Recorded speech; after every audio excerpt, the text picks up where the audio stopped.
가운데 사시면서 고생 많이 하셨습니다.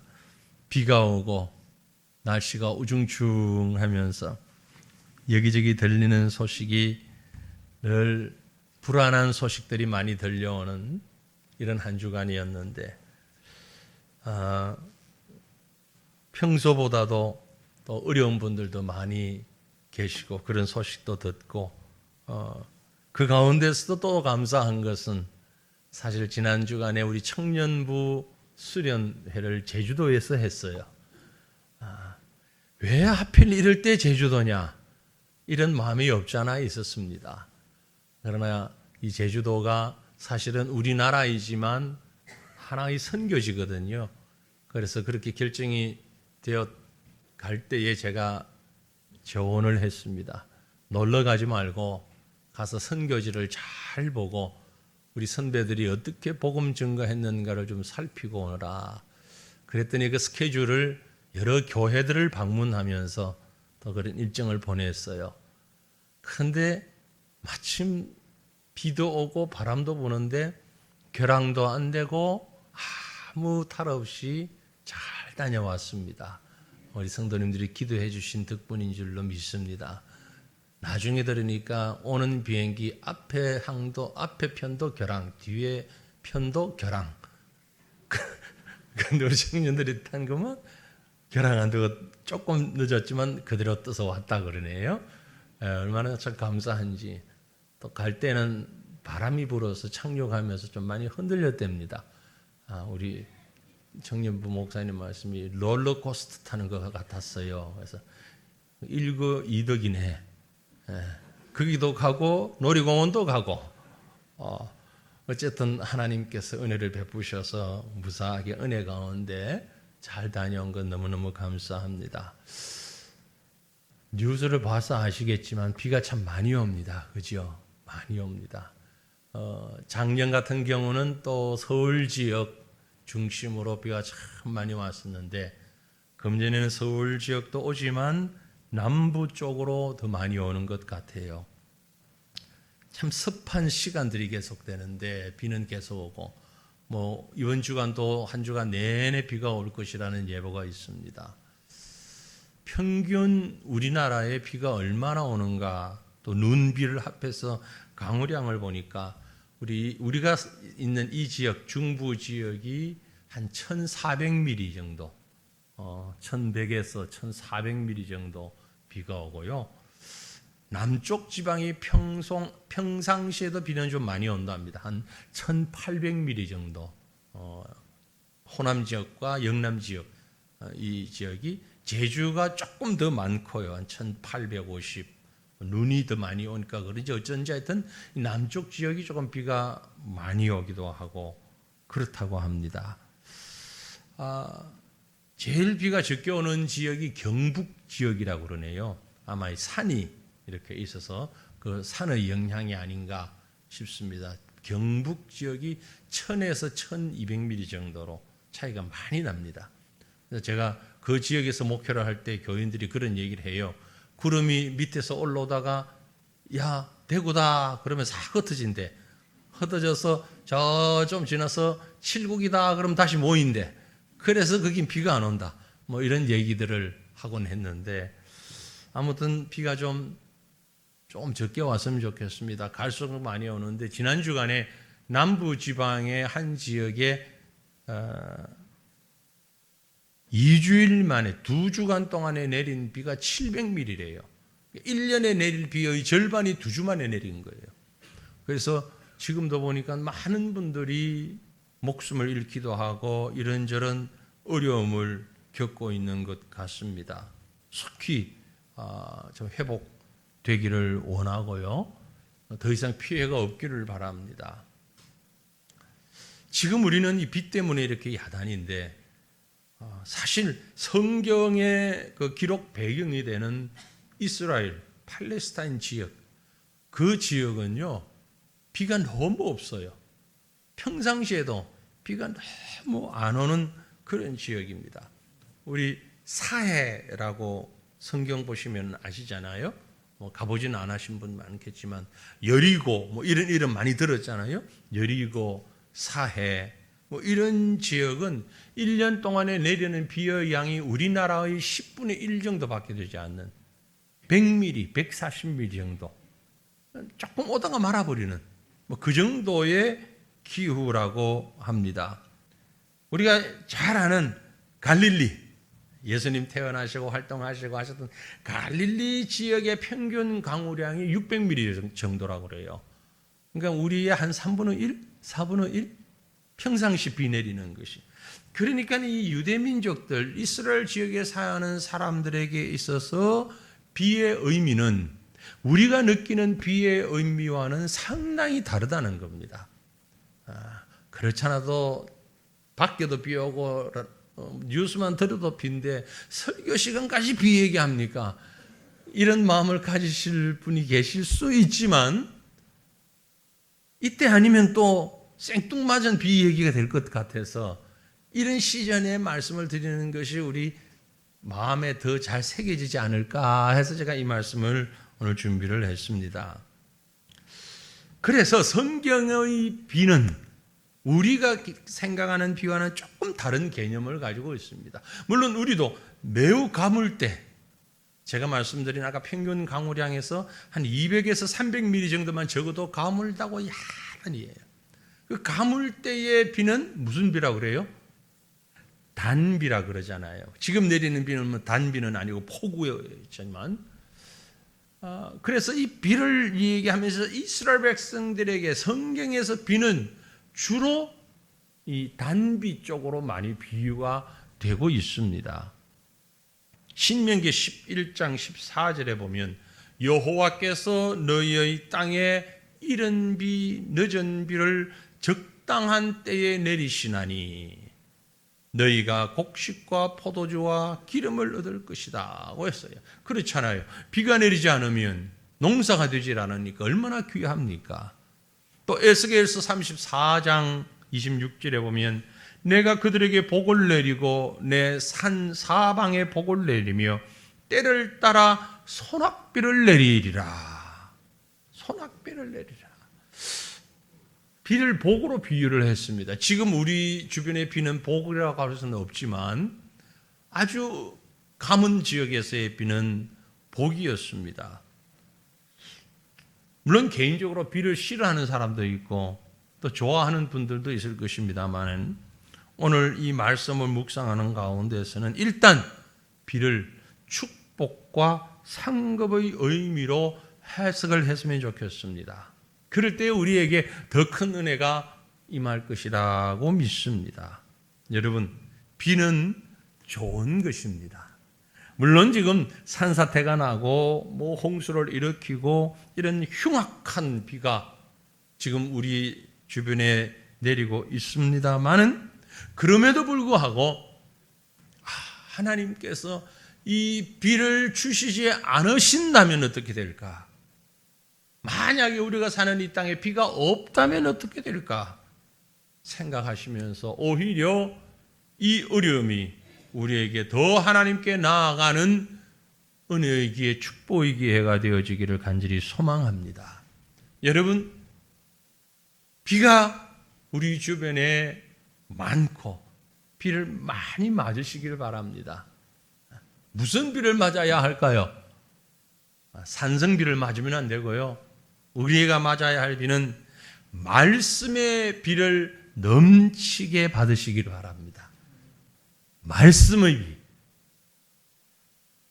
비는 이 땅에 존재하는 모든 생명체에게 꼭 필요한 것입니다. 그죠? 많든 적든 간에 꼭 필요한 것이 비가 오지 않는다면, 물이 없다면 모든 생명은 메말라 죽어버리고 말 것입니다. 마찬가지로 우리 영혼이 생명을 누리고 유지하기 위해서는 꼭 필요한 것이 있는데 그것이 바로 하나님의 말씀의 비라는 거예요. 말씀의 비예요. 자, 오늘 우리가 읽었던 본문 말씀을 다시 한번 읽어보기를 원합니다. 길지 않으니까 신명기 32장 1절 2절 말씀을 우리 다 같이 읽겠습니다. 하늘이여 귀를 기울이라. 내가 말하리라. 땅은 내 입의 말을 들을지어다. 내 교훈은 비처럼 내리고 내 말은 이슬처럼 맺히니 연한 풀 위에 가는 비 같고 채소 위의 단비 같도다. 아멘. 자, 이 말씀을 보니까 비는 지금 땅은 내 입의 말을 들을지어다. 내 입의 말을 들을지어다. 하나님의 말씀을 들을지어다. 이 말씀의 비처럼, 그 교훈이 비처럼 내리고 하나님의 말씀이 이슬처럼 맺히나니 모든 생물 위에 비는 단비와 같다라고 말씀하고 있어요. 이 땅의 모든 피조물들은 선하거나 악하거나 크거나 작거나 종류에 관계없이 절대적으로 필요한 것이 있는데 바로 공기와 물입니다. 공기와 물, 그리고 빛. 비도 필요하지만 빛도 필요하잖아요. 그렇죠? 그 중에서 꼭 필요한 것이 있다면 아마도 물이 아닐까 싶습니다. 말씀드린 대로 광야의 이스라엘 백성들 여러 곳에서 살아가면서 비가 내리지 않아서 물이 없어서 정말 많은 어려움을 당했습니다. 그래서 이 성경의 이스라엘 백성들은 시대를 막론하고 지역을 막론하고 물이 생명의 시작이라고 생각을 했어요. 이사야 55장 10절로 11절 말씀을 보니까 비와 눈이 하늘로부터 내려서 그리로 되돌아가지 아니하고 땅을 적셔서 소출이 나게 하며 싹이 나게 하여 파종하는 자에게는 종자를 주며 먹는 자에게는 양식을 줌과 같이 내 입에서 나가는 말도 이와 같이 헛되이 내게로 되돌아오지 아니하고 나의 기뻐하는 뜻을 이루며 내가 보낸 일에 형통함이니라 라고 말씀했어요. 비가 하늘에서 내려오면 다시 위로 올라가지 않잖아요. 나중에 수증기로 증발은 되지만 마찬가지로 하나님의 말씀이 우리 가운데 왔을 때에 헛되이 돌아가지 아니하고 그 말씀이 하나님이 기뻐하시는 뜻을 이루어 나아가는 것입니다. 목말라 하는 땅이 비를 기다리듯이 목마른 심령이 주님의 말씀을 사모해야만 하는 것입니다. 일시적으로 혹은 어느 순간에만이 아니라 모든 시간, 모든 순간, 모든 상황에 꼭 필요한 것이 바로 하나님의 말씀입니다. 생명이 있어 살아있는 것들은요, 무언가를 먹어야만 삽니다. 뭘 먹든지 먹어야만 삽니다. 아무리 작은 생물도, 사람의 눈에 보이지도 않을 만큼 작은 생명체도 무언가는 먹어야 합니다. 소는 풀을 먹어야 되고요. 호랑이는 고기를 먹어야 하고요. 사막에 가면 웰리치아라는 식물이 있답니다. 웰리치아라는 이 식물은요, 이슬을 먹어야 한답니다. 이슬을 먹고 산답니다. 이 웰리치아의 수명이 평균 1000년 된대요. 1000년. 구원받은 성도는 뭘 먹어야 합니까? 하나님의 말씀을 먹어야 사는 것이에요. 여러분이 하나님의 백성이다, 구원받은 성도다 그러면서 하나님의 말씀을 먹지 않는다면 영양실조 걸리는 거예요. 성장할 수가 없는 거예요. 제가 늘 말씀드립니다. 1년이면 아마 수십 번 얘기를 드리는 것 같은데 왜 오랫동안 예수 믿는데도 신앙 성장이 안 되느냐? 왜 나는 수십 년 교회를 다녔는데 신앙이 성장이 안 되느냐? 이유는 딱 한 가지입니다. 무엇 때문에? 말씀을 안 먹기 때문이에요. 말씀 섭취가 안 되니까 그래요. 평상시에 성경 안 읽고 어쩌다가 성경 읽으면 눈부터 먼저 감기고 교회 와서 설교 시간에도 딴 생각하고 구역 모임에서 성경 말씀 나눈다 그래도 일이 바빠서 못 나오고 이 핑계 저 핑계 이런 상황 저런 상황 때문에 아무튼 말씀이 그 속에 들어갈 여유가 없으니까 성장할 수가 없잖아요. 그렇죠? 우리 연세 드신 분들 어린 애기들 보고 하는 말이 뭡니까? 전염병이 돈다, 뭐 아기들이 병에 걸린다. 그러면 많이 하는 말이 먹는 놈한테는 못 당한다. 그죠? 그런 말씀들 하시죠?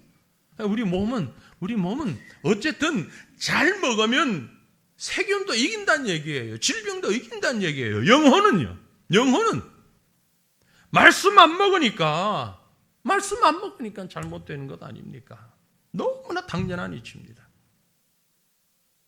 많은 분들이 우리나라 정치가 잘못되었다 이런 얘기들을 하시는 분들이 있습니다. 잘 되는지 잘못되는지 전 잘 모르겠고 평가할 입장도 아니고요. 각자가 생각이 다르겠지만 한 가지는 잘못되는 것 같아요. 이게 한 가지는 잘못되는 것. 뭐냐면은요. 언제부터인지는 모르지만 우리나라 정치권이 가장 즐겨 먹는 게 있습니다. 정치하는 사람들이 여기 지금 안 계시는데 정치하는 사람들이 가장 즐겨 먹는 게 있는데 그게 뭐냐니까 여론이라는 겁니다. 여론을 먹고 사는 것 같아요. 네. 옳고 그런 것은 생각하지 않아요. 무엇이 바른 것이며 무엇이 장래를 위한 것이며 무엇이 진정 나라를 위한 일이며 무엇이 민족을 위한 일인가 이런 건 지금 상관없어요. 여론이 어디를 향하고 있는가? 다수의 주장이 어딘가? 큰 목소리 내는 소수는 필요 없습니다. 다수가 어디에 있나? 여론 따라 움직이는 이런 정치가 되어가고 있지 않은가? 참 안타까움이 있어요. 여러분, 진리에 붙잡힌 사람은요, 여론에 따라 흘러가지 않습니다. 보세요. 2000년 전 예루살렘에서 군중들이 예수님을 십자가에 못 박아라는 여론으로 들끓었습니다. 그 여론에 밀려서 빌라도도 헤롯도 예수님을 십자가에 못 박고 말았습니다. 십자가 형틀에 예수님을 달았어요. 여론 때문에 실패자가 되었습니다. 영원한 실패자가 되었습니다. 하지만 예수님은 그 모든 여론이 어땠든 부활하시고 승리하셨습니다. 하나님은 어떤 자를 찾으십니까? 여론을 먹이로 삼는 자가 아니라 진리의 말씀을 먹고 그 말씀의 힘으로 살아가는 자를 찾으십니다. 바른 믿음을 가지고 하나님이 기뻐하시는 제대로 된 삶을 살기 원하십니까? 말씀 잘 먹어야 합니다. 말씀 잘 먹으시길 바랍니다. 오염되지 않고 혼합되지 않고 순수한 말씀 그대로를 잘 먹으시길 바랍니다. 제가 이런 얘기를 하니까 정치인들이 우리 교회를 안 오는 것 같아요. 숫자가 적어서도 안 오겠지만 연합회 활동을 하다 보니까 정치하는 분들 자주 만나잖아요. 교회를 옮긴다, 천주교에서 개종을 한다, 할 때에 과천에서 제일 새로운 교회가 새과천 교회인데 왜 새과천 교회를 두고 흥과천 교회를 가려고 그러냐고. 새과천 교회를 오라고 그러는데 안 와요. 평상시 제가 설교하는 걸 가끔 들으니까 저 사람한테 가봐야 괜히 가슴만 찔리는 소리만 자꾸 할 테고 표도 못 얻고 가봐야 이런 마음 아닌가 싶어요. 여러분, 외형적인 거 보지 마세요. 사람들이 뭐라고 하는지 그걸 보지 마세요. 하나님의 말씀 보시길 바랍니다. 하나님의 말씀이 우리를 성장시킵니다. 이건 제가 드리는 말씀이 아니에요. 로마서 10장 17절에 기록하기를 그러므로 믿음은 어디에서 난다? 들음에서 난다. 뭘 들으며? 하나님의 말씀을 들으면서 나고 그 들음은 그리스도의 말씀으로 말미암느니라. 목사인 저는 말씀을 준비할 때에 이 말씀을 받는 성도들을 생각하며 하나님의 마음을 그 성도들에게 어떻게 하면 그대로 전할 수 있을까라는 간절한 마음으로 말씀을 준비합니다. 말씀을 준비할 때 성도를 생각하지 않고는 말씀 준비 할 수가 없어요. 그죠? 성도 듣는 청중이 누군가 어떤 상황에 있는가를 생각하며 말씀을 준비해야죠. 그러나 그것은 사람의 말이 아닌 하나님의 말씀이기 때문에 이 하나님의 말씀이 듣는 분들에게 어떻게 다가갈 수 있을까? 기대하는 마음으로, 소망하는 마음으로, 간절한 마음으로 어떻게 하든 이 말씀을 하나님의 뜻대로 받아들이실 수 있도록 준비를 합니다. 그러므로 여러분은요, 여러분이 하실 일은 뭡니까? 제가 할 일은 그 일이면 여러분이 하실 일은 어떻게 하면 말씀을 잘 받아서 섭취하고 이 말씀이 내게 영양소가 될 수 있을까? 내가 이 말씀을 통하여서 힘을 얻고 생명을 얻을 수 있을까? 다시 말해서 비를 잘 흡수해서 비옥한 토지가 되는 것처럼 이 말씀을 잘 받을 수 있을까? 이를 위해서 기도하고 준비하셔야 돼요. 여러분, 주일을 위해서 목사만 준비하는 게 아니라 여러분도 준비하셔야 됩니다. 일주일 동안 준비하시고 토요일 준비하시고 특별히 주일날 예배드리기 위해서 오셔가지고서는 잘 있었냐 무슨 얘기냐 그 얘기는 나중에 하고 예배 전에 하실 일은 뭐예요? 기도로 준비하시는 일이에요. 오늘 예배를 통해서 오늘 말씀을 통해서 내 심령이 비옥한 땅으로 바뀌어지게 하옵소서. 김서방 이서방은 나중에 찾고 예배 끝나고 교제하면 돼요. 예배 전에는 말씀 준비해야 돼요. 말씀 받을 준비해야 돼요. 비를 흡수하지 않는 땅은 결코 비옥한 땅이 될 수 없습니다. 그런 땅은 채소도 안 되고 화초도 안 되고 꽃도 안 되고 기껏 되는 건 잡초만 커요. 아예 자기 마음에 콘크리트를 치고 있는 사람이 있어요. 과거에 서울 강남에 문란이 났을 때 이유가 뭐였어요? 전부 아스팔트에 콘크리트에 물이 빠질 곳이 없다는 것 아니에요. 그러니까 배수가 잘 안 돼 버리면 이 땅은 비가 내리면 흙을 통해서 물이 밑으로 내려가야 되는데 내려가질 못하니까 물난리가 나는 거잖아요. 우리 심령도 마찬가지예요. 그 심령에 콘크리트 바닥같이 딱딱하게 굳어 있으니 하나님의 말씀을 들으면 듣는 쪽쪽 속에서 반대를 하는 거예요. 그래? 에이 뭐가 그렇지 않냐? 목사님 말씀이 목사 자기는 그렇게 잘하나? 교회는 어떤데? 장로들도 그렇던데 예수 믿는 사람이 다 그렇던데 어쩌? 속으로 계속 왜 그래요? 마음이 딱딱해져서 그래요. 콘크리트를 치고 아스팔트를 쳐놔서 그래요. 여러분의 마음이 비옥한 땅 되어서 말씀을 잘 흡수할 수 있기를 바랍니다. 그런 사람은 하나님의 말씀이 무엇처럼 달다? 꿀처럼 달다라고 말씀하시는 거예요. 심령이 병이 들면, 우리 몸이 병이 들면 약을 먹잖아요. 약이 요즘은 애들 잘 먹기 위해서 단맛도 만듭니다만 기본적으로 약은 써요, 달아요. 쓰잖아요. 입에 쓴 약이 몸에 좋다. 유식한 사람들은 알고 있는 말입니다. 무식한 사람들은 잘 몰라요, 그 말. 그죠? 입에 쓴 약이 몸에 좋다. 하나님 말씀을 들을 때에 그 말씀이 내게 찔림이 있고 그 말씀이 내게 쓴맛으로 들려질 때는 무엇이 문제다? 내 영혼에 지금 질병이 있구나.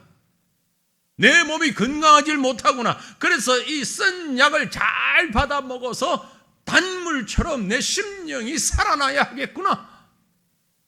이런 마음으로 그 말씀을 들을 수 있기를 바랍니다. 그러므로 하나님의 말씀이 쓰든지 달든지 소화를 잘 시키며 풍성한 삶의 열매를 맺어가는 우리 성도들 되시기를 축원합니다. 두 번째로 우리는 은혜의 비 푹 적셔지기를 바랍니다.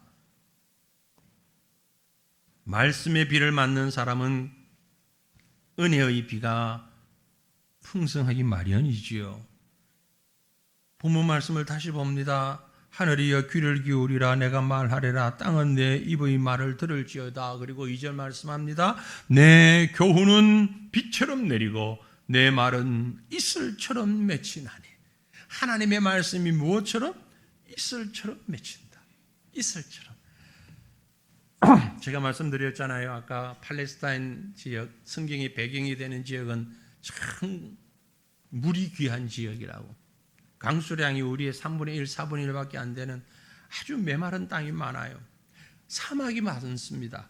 그런데 사막에는 뭐가 없어요? 물이 없는 곳이 사막이잖아요. 그런데 사막에 동물, 식물들이 있을까요? 없을까요? 있어요. 사막에도 생명체가 있어요. 본 적이 있는지 없는지 모르지만 우리가 듣기는 했을 거예요. 사막 여우. 사막 여우. 그죠? 뿐만이 아니라 뱀도 있고요. 풍뎅이도 있고요. 모기도 있고요. 파리도 있고요. 개구리도 있고요. 사막에도 많이 있어요. 그런 이런 동물들은 물이 없으면 어떻게 사나? 나름대로 다 살아가는 방법이 있습니다. 사막에서 가장 귀한 물이 바로 이슬이랍니다. 이슬. 사막의 특징이 뭐예요? 낮에 기온이 높고 밤에 기온이 낮잖아요. 기온차가 많이 나면 공기 중에 있는 물이 맺히기 마련입니다. 온도가 다르면 그 다른 표면에 물이 맺히기 마련이에요. 그게 바로 이슬이에요. 그래서 밤과 새벽에 이슬이 맺히는 거예요.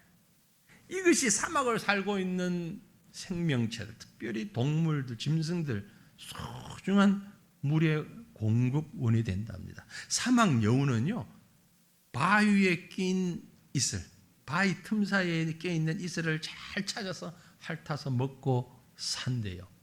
사막에도 개구리가 있는데 그 개구리는 어떤 물을 먹냐면은 개구리 눈이 툭 튀어나왔잖아요. 자고 나면은 두 눈 사이 온폭한데 이슬이 맺혀 있대요. 그걸 이렇게 해서 먹는데 그게 개구리가 먹는 최고의 물이랍니다. 지혜로워요.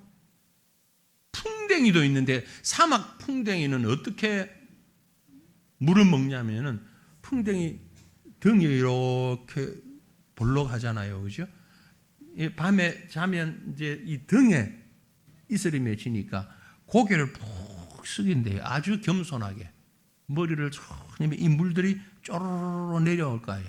그걸 핥아 먹는데요. 그러면서 산대요. 각자의 방법이 있는 거예요. 미물인 곤충까지도 하나님께서 먹이시는데 나름대로의 지혜를 주셔서 먹는 거예요.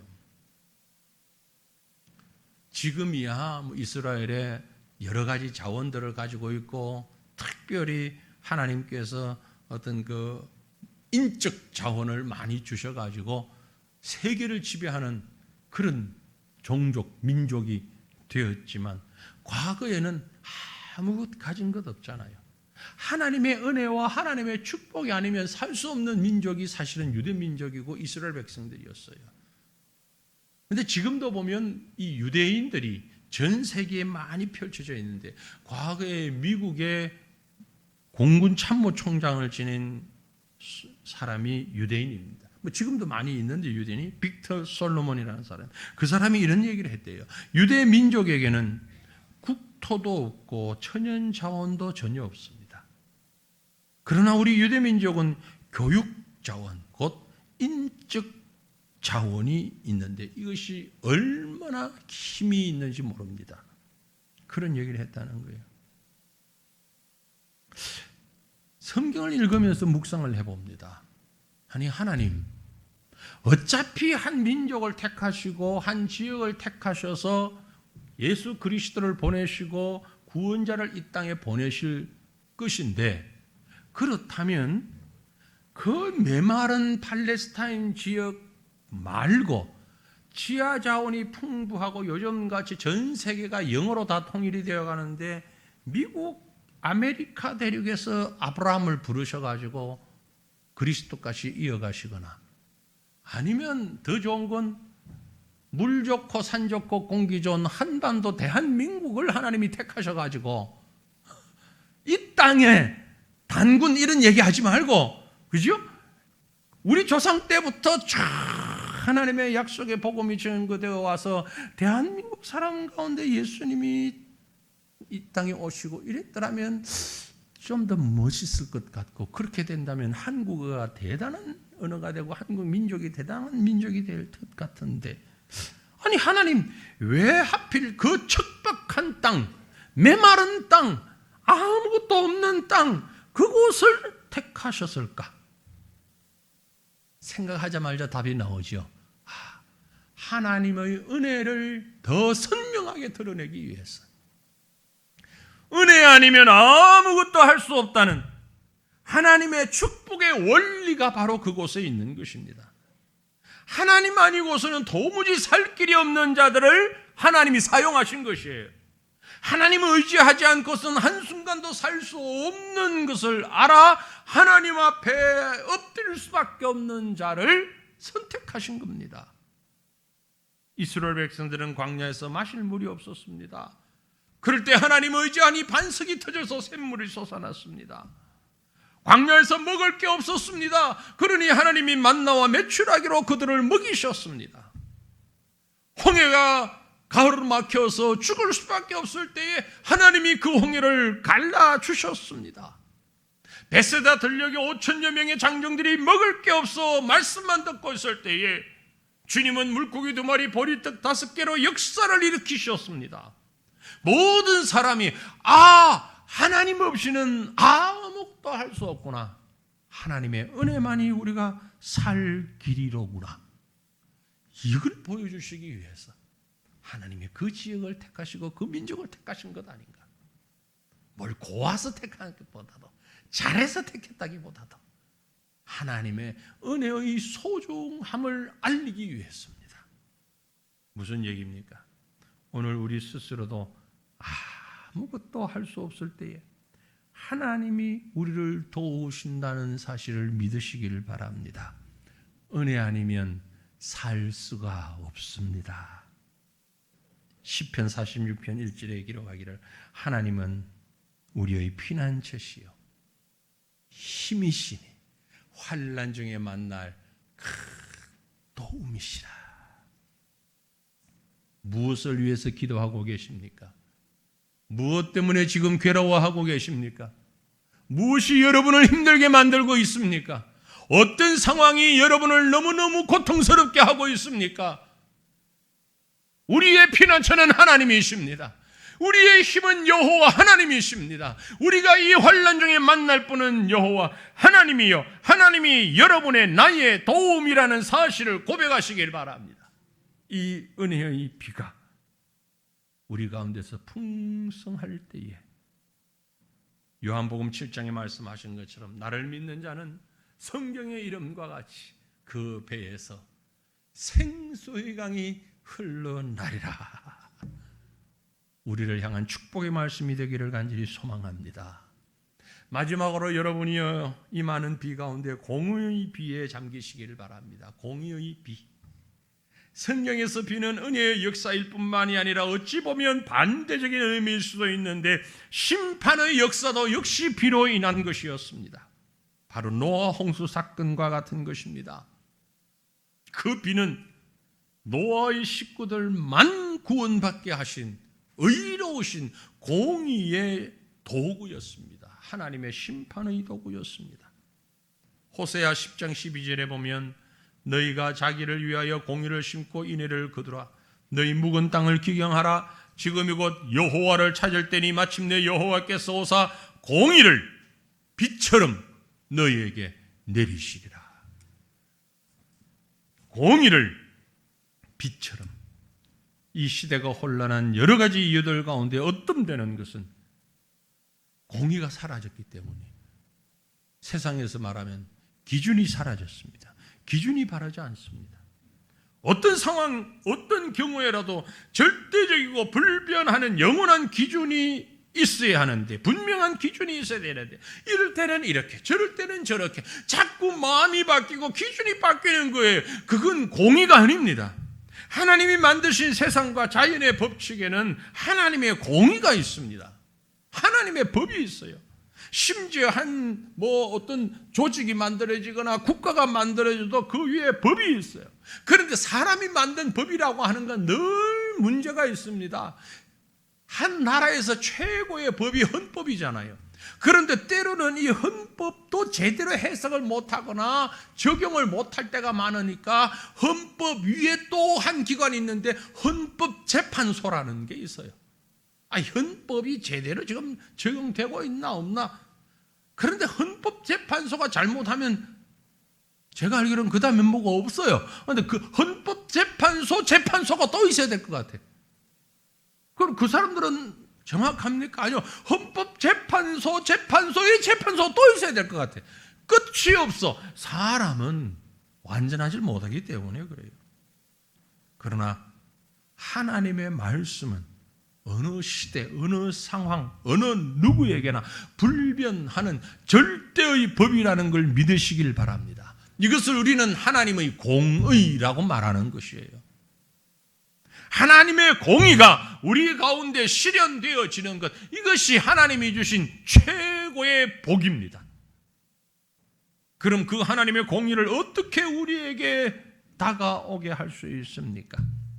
말씀을 통해서 알려졌고 그 말씀을 알고 묵상하고 깨닫고 하나님의 뜻을 찾아갈 때 우리는 하나님의 공의에 최대한 가깝게 나아갈 수 있는 것입니다. 다시 말씀드려서 하나님만 바라보며 살아갈 때에 하나님의 공의를 가장 많이 깨닫게 된다는 것입니다. 비가 내리는 곳에는 사방이 다 젖어 축축하게 되고 땅으로 스며들면 그 물기가 생명이 되어서 다시 산과 모든 생명체에 공급되는 것처럼 하나님의 공의가, 하나님의 다스림이 우리 삶의 모든 영역에 우리의 생명을 적셔 주셔야만 하는 것입니다. 여러분, 비는 특정 지역에만 오지 않습니다. 모든 지역에 다 내립니다. 마찬가지로 하나님의 공의가 예배당 안에만 살아있어서는 안 됩니다. 하나님의 공의는 온 세상 가운데 살아 있어야 하는 것입니다. 모든 곳에 하나님의 공의가 실천되어져야 될 것입니다. 교회는 물론이고 사회에도, 직장에도, 정치하는 곳에도, 일하는 곳에도 하나님의 공의는 살아 있어야 하는 것이고 나타나야 하는 것입니다. 그것을 막아서서는 안 된다라는 말씀입니다. 이 하나님의 공의를 막아서게 될 때에 그가 바로 심판의 대상자가 되고 마는 것입니다. 요한복음 12장 48절에 기록하기를 나를 저버리고 내 말을 받지 아니하는 자는 심판할 이가 있으니 곧 내가 한 그 말이 마지막 날에 그를 심판하리라. 하나님의 공의가 아닌 인간의 생각을 앞세울 때에 심판이 그에게 다가오게 된다는 말씀입니다. 우리 모두의 심령에 은혜의 단비를 흡수하며 죄가 심판받고 의로 보상받는 은혜의 삶 이루어지기를 원합니다. 장마로 인해 물이 흙을 너무 많이 머금어서 축대가 무너지고 땅이 패이고 여기저기 사고가 나는 안타까운 모습을 우리가 봅니다. 하나님, 이 상황이 최소한의 피해로 끝날 수 있도록 우리를 긍휼히 여겨주시옵소서. 기도하는 마음으로 동시에 하나님, 내 심령에 저렇게 하나님의 말씀으로, 하나님의 은혜로, 하나님의 공의로 푹 적셔 주시옵소서. 우리가 하나님 앞에 참 아름다운 생명의 싹을 틔울 수 있는 옥토로 준비될 수 있도록 우리 한 사람 한 사람을 긍휼히 여겨 주시옵소서. 이 장마의 비를 바라보면서 우리 심령을 다시 한번 촉촉하게 적시는 귀한 은혜가 저와 여러분 우리 모두에게 넘치시기를 주님의 이름으로 축원합니다. 함께 기도하겠습니다. 생명의 주인이신 하나님 앞에